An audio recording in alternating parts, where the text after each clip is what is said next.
Dito naman sa tumatanggap, no, allowed ba yung code names? Allowed ba yung alias sa inyo?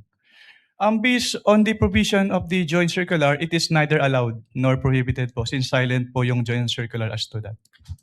Is that as of 2015 or even in previous liquidation of confidential funds?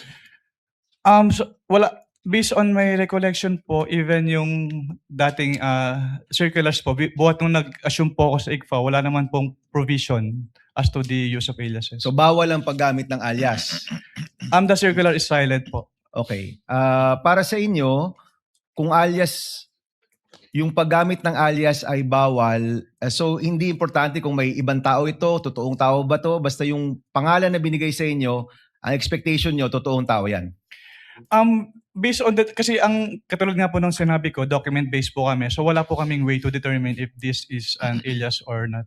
Oh, but in general, ang tinatanggap yung dokumento, dapat totoong tao. Yes po, Your Honor.